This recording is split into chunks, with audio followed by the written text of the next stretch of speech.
Et si votre timidité vous coûtait des opportunités professionnelles, amoureuses et personnelles, sans même que vous le sachiez, pas des opportunités spectaculaires.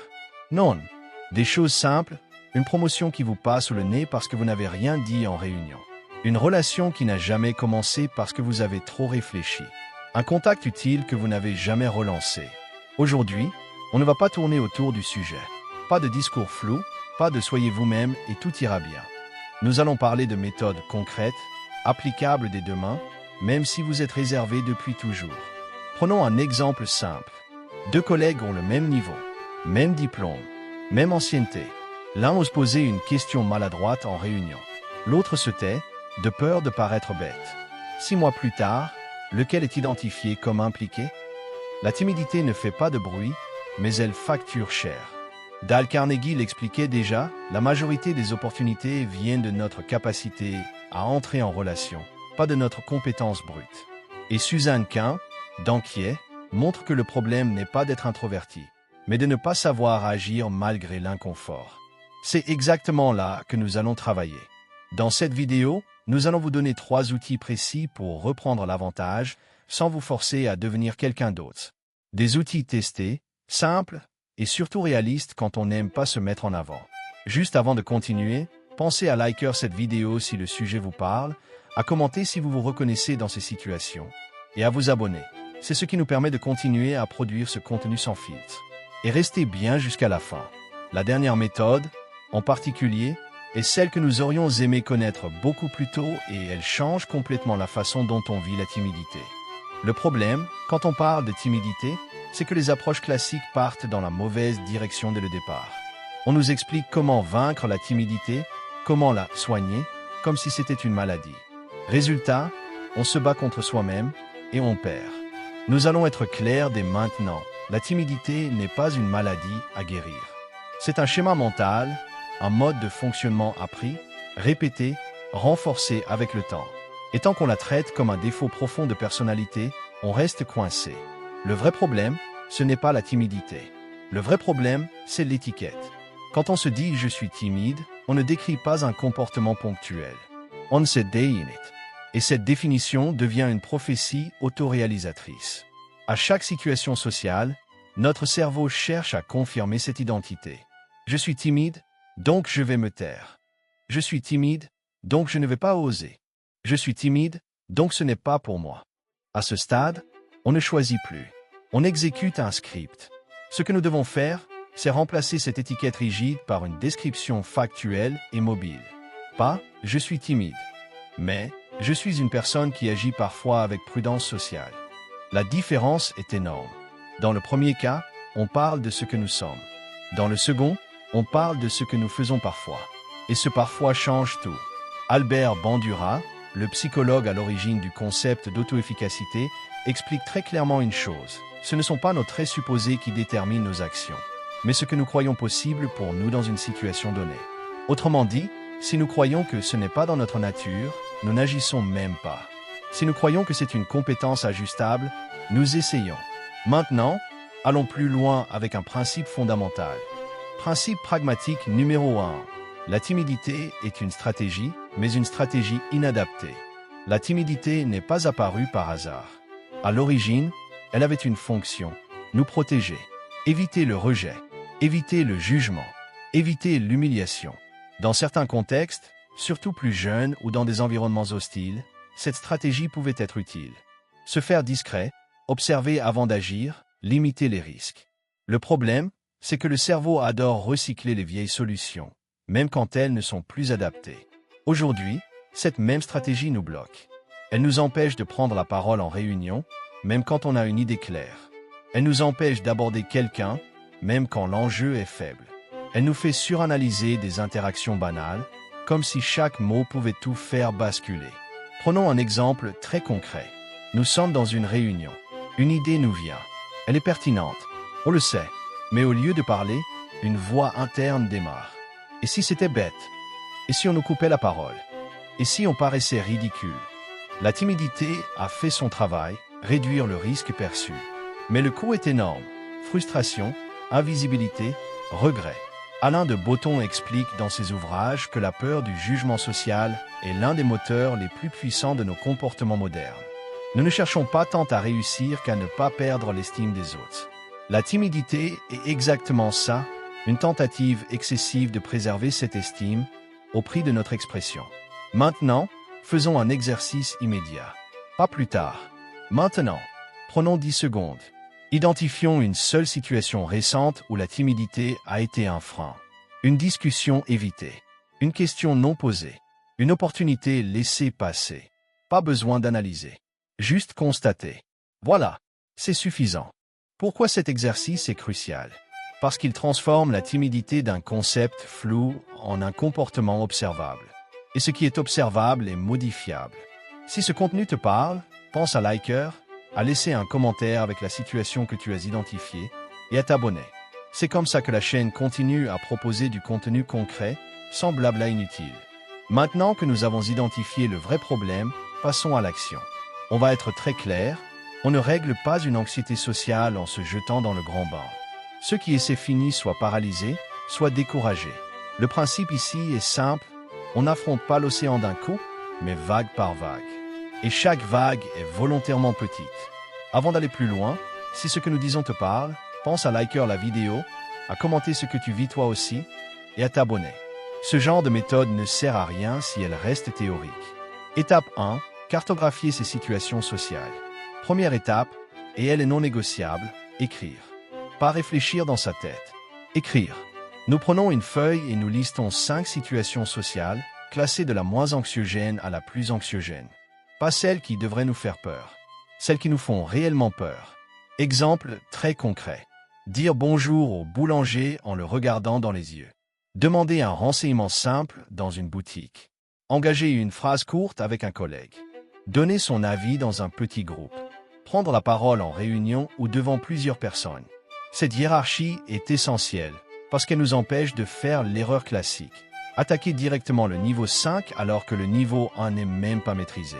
Albert Bandura, le psychologue qui a théorisé le concept de sentiment d'efficacité personnelle, explique une chose très simple. La confiance ne précède pas l'action, elle est construite par des réussites répétées, même minuscules. Une réussite réaliste vaut 1000 intentions héroïques. Maintenant que la carte est posée, on passe à l'action. Pas demain. Aujourd'hui. Étape 2, une micro-action par jour pendant 7 jours. Ici, la règle est stricte, une seule micro-action par jour, choisie volontairement en dessous de notre seuil de panique. Le but n'est pas d'impressionner qui que ce soit. Le but est d'entraîner le système nerveux à ne plus fuir. Exemple concret sur une semaine. Jour 1, faire un compliment simple sur une tenue. Peu importe la réponse. Même à un inconnu dans une file d'attente. Une phrase, pas plus. Jour 2, dire bonjour avec une phrase complète. Pas un murmure. Bonjour, bonne journée. Jour 3, poser une question fonctionnelle en boutique. Où sont les pâtes? Rien de plus. Jour 4, faire une remarque neutre. Il fait vraiment chaud aujourd'hui. Même si la discussion s'arrête là, c'est validé. Jour 5, maintenir un contact visuel 2 secondes de plus que d'habitude. Jour 6, exprimer une préférence simple. Moi, je préfère ce resto-là. Jour 7, donner une opinion légèrement différente dans un groupe. Pas un débat, juste une phrase. James Clear, dans Atomic Habits, insiste sur un point clé. Ce sont les actions trop petites pour échouer qui créent une identité durable. Nous ne cherchons pas à être sociables. Nous cherchons à devenir quelqu'un qui agit malgré l'inconfort. Le truc pragmatique qui change tout. Voici un détail que presque tout le monde néglige, le chronomètre. Nous nous donnons 90 secondes. Pas pour réussir, pour agir. 90 secondes d'action valent toujours mieux qu'une heure passée à ruminer, à rejouer la scène, à imaginer des scénarios catastrophes. Le cerveau adore dramatiser avant. Il se calme après. Toujours. Et maintenant, un cas réel, parce que tout ça doit rester incarné. Le cas de Marc. Marc, 34 ans, évitait toute situation où il fallait parler en public. Réunion, présentation, même les repas d'équipe lui donnaient des sueurs froides. Il n'a pas commencé par prendre confiance. Il a commencé par dire bonjour, puis par poser une question simple, puis par donner un avis très neutre. Pendant 3 mois, rien d'impressionnant. 6 mois plus tard, Marc animait un atelier de formation devant 10 personnes. Pas parce qu'il n'avait plus peur, mais parce que la peur ne décidait plus à sa place. Si tu veux aller plus loin, dis-nous en commentaire quelle est ta micro-action de cette semaine. Et si ce format t'aide concrètement, abonne-toi. La prochaine partie va s'attaquer à ce qui bloque encore la majorité des gens, même après avoir commencé à agir. Jusqu'ici, nous avons vu pourquoi le problème n'est pas le manque de confiance, mais l'absence de structure. Maintenant, on passe au terrain, aux situations réelles, celles qu'on sait à l'avance, réunion, rendez-vous, soirée, appel important. Et c'est là que la plupart se trompent lourdement. Quand une situation sociale approche, le réflexe classique, c'est de préparer un discours mental. On anticipe ce qu'on va dire, comment on va le dire, comment l'autre va réagir. Résultat, le cerveau sature, les stress montent, et une fois sur place, tout s'effondre. Nous allons faire exactement l'inverse. 1. La préparation intelligente, 3 questions, 3 phrases clés. Première règle, on ne prépare pas un discours. On prépare 3 questions et 3 phrases clés. Pas une de plus. Pourquoi? Parce que le cerveau adore les structures simples. Dès qu'on lui enlève la pression de devoir bien parler, il respire. Exemple concret. Tu as une réunion avec des collègues que tu impressionnes difficilement. Au lieu de te dire « il faut que je sois pertinent », tu arrives avec 3 questions preets. Qu'est-ce qui bloque aujourd'hui sur ce projet? Quelle est la priorité réelle cette semaine?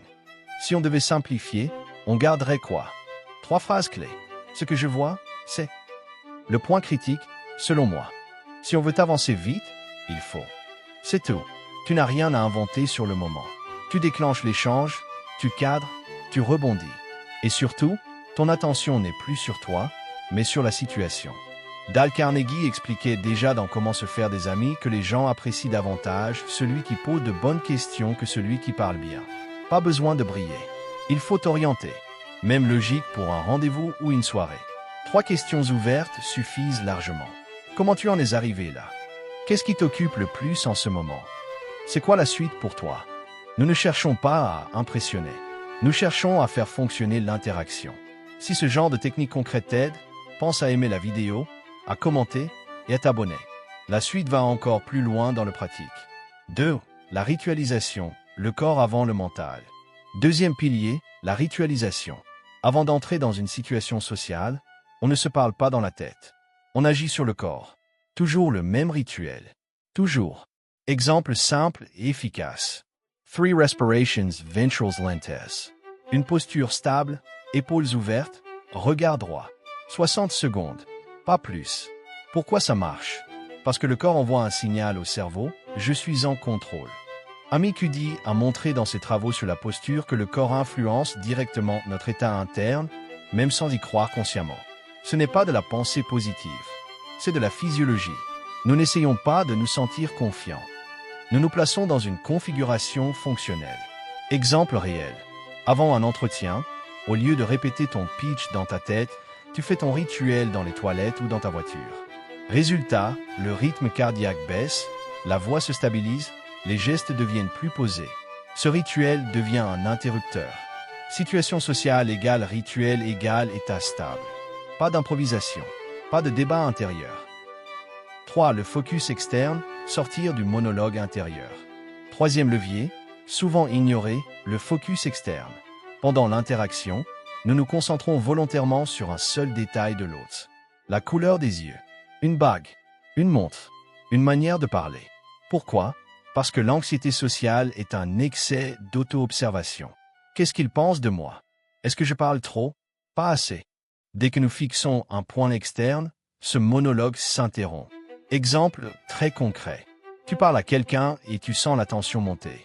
Tu choisis consciemment de remarquer la couleur de ses yeux ou son accent. Instantanément, ton attention sort de ta tête. Ce n'est pas de la distraction. C'est un réancrage dans le présent.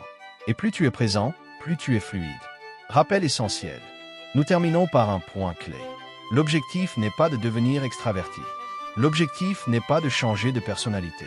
Nous visons l'efficacité sociale. Être capable d'entrer dans une situation, d'y fonctionner correctement et d'en sortir sans épuisement mental. Préparation minimale. Ritual corporal. Focus externe. C'est simple, c'est répétable et ça marche. Dis-nous en commentaire dans quelle situation sociale tu vas tester cette méthode dès cette semaine.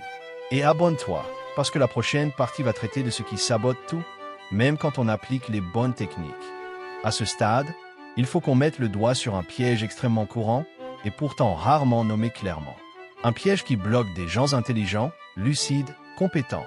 Le piège, c'est d'attendre de ne plus avoir peur pour agir. On se dit, quand je serai plus à l'aise, je parlerai. Quand j'aurai confiance, je me lancerai. Quand je me sentirai prêt, je ferai ce pas. Mais dans la réalité, ça ne fonctionne quasiment jamais comme ça. La réalité pragmatique, celle que nous observons sur le terrain, c'est simple. L'action précède la confiance. Pas l'inverse. La confiance n'est pas une condition préalable. C'est un résidu. Elle arrive après coup, comme une conséquence. Et le vrai moteur de ce processus, ce n'est pas la motivation, ni l'émotion. C'est le récit interne que nous entretenons sur qui nous sommes. William James, l'un des pères de la psychologie moderne, expliquait déjà que nous ne pleurons pas parce que nous sommes tristes, mais que nous devenons tristes parce que nous plairons. Autrement dit, le comportement vient d'abord, l'état interne suit. C'est exactement ce qui se passe avec la confiance. À l'inverse, James Clear le formule très clairement dans Atomic Habits. Chaque action que nous posons est un vote pour la personne que nous devenons. Pas un vote décisif, mais un vote quand même. Répétez, ce vote finit par créer une identité. Et c'est là que tout bascule. Au lieu de nous demander « Est-ce que j'ai assez confiance pour agir ?» La vraie question devient « Quelle identité suis-je en train de renforcer par ce que je fais aujourd'hui ?» C'est pour ça que la phrase que nous devons nous répéter avant d'agir, même quand tout en nous résiste, c'est celle-ci. Je suis quelqu'un qui fait des choses inconfortables pour progresser. Pas « je vais essayer ». Pas « un jour peut-être ». Mais je suis quelqu'un qui... Regardons un exemple très concret. Quelqu'un qui a peur de s'exprimer en réunion. Il attend depuis des mois que cette peur disparaisse. Elle ne disparaît pas. Un jour, il prend la parole une fois. Une phrase maladroite. Rien d'héroïque. Sur le moment, il se sent mal. Mais le soir, son cerveau enregistre un fait brut. J'ai parlé et je ne suis pas mort. Le lendemain, le récit interne a déjà légèrement changé. Pas je suis confiant, mais je suis quelqu'un qui peut parler même quand c'est inconfortable. Même logique pour quelqu'un qui évite les interactions sociales. Dire bonjour à un inconnu, poser une question simple, envoyer un message qu'on repousse depuis des semaines. Ce sont des micro-actions, mais elles modifient le récit interne. C'est pour ça que nous insistons sur le journal de bord. Chaque jour, notez une victoire sociale. Une seule, même minuscule. Avoir soutenu le regard de quelqu'un. Avoir posé une question au lieu de se taire. Avoir osé dire non. Avoir pris la parole alors que le cœur battait vite. Ce n'est pas un journal émotionnel. C'est un registre de faits. Et une fois par semaine, on relit. Pas pour se motiver, mais pour montrer au cerveau une preuve irréfutable. Voilà ce que je fais réellement. Avec le temps, ce mécanisme reprogramme notre perception de nous-mêmes. Pas par autosuggestion, mais par accumulation de preuves. Et c'est là que le changement devient durable. Parce qu'à force de faire, même sans envie, même avec peur, une phrase finit par s'imposer d'elle-même. C'est juste comme ça que je fonctionne. Si cette approche te parle, pense à aimer la vidéo, à commenter ce que toi tu fais déjà malgré l'inconfort, et à t'abonner. C'est comme ça que la chaîne peut continuer à proposer du contenu concret, sans blabla. Souviens-toi de cette idée clé et garde-la avec toi. Votre identité se forge par ce que vous faites de manière répétée. Pas par ce que vous ressentez, pas par ce que vous promettez, mais par ce que vous faites, surtout quand c'est inconfortable. Maintenant que nous avons vu comment l'identité se construit par l'action, la question suivante devient évidente. Comment maintenir ce mouvement quand l'élan retombe? À ce stade, faisons simple et clair. Ce que nous avons vu peut tenir en 3 leviers que l'on peut appliquer dès aujourd'hui. 1. Le recadrage. La timidité n'est pas un trait de personnalité figé, c'est un réflexe de protection. Albert Bandura l'explique très bien dans ses travaux sur le sentiment d'efficacité personnelle. Plus on évite, plus le cerveau apprend que l'évitement est la bonne solution. À l'inverse, chaque petite action renforce la croyance « je peux le faire ». Concrètement, la prochaine fois que nous hésitons à prendre la parole en réunion, le but n'est pas de briller. Le but est simplement de dire une phrase. Une seule, même maladroite. Le recadrage, c'est arrêter d'attendre le moment parfait. 2. Les micro-défis. James Clear insiste là-dessus dans Atomic Habits. Ce sont les actions minuscules, répétées, qui changent l'identité. Pas les grands discours. Dire bonjour en premier. Poser une question simple. Oser envoyer ce message que l'on repousse depuis 3 jours. Ce sont ces micro-victoires qui font basculer la dynamique. 3. La préparation et la ritualisation. Les personnes qui osent ne sont pas plus courageuses, elles improvisent moins. Elles préparent leurs phrases, leurs réponses, leurs refus. Elles transforment l'effort en routine. Et une routine, ça fatigue beaucoup moins que la peur. Et retenons bien ceci. Votre plein potentiel n'attend pas que vous soyez parfaitement à l'aise. Il attend que vous arrêtiez de laisser la timidité prendre les décisions à votre place. Si cette approche pragmatique du développement personnel nous parle, vous savez quoi faire. Un like pour soutenir la chaîne, un commentaire pour partager votre expérience et un abonnement pour ne manquer aucune méthode concrète que nous publions chaque semaine. Dernière chose avant de partir. Le monde est dirigé par ceux qui osent un peu plus que les autres. À nous de jouer.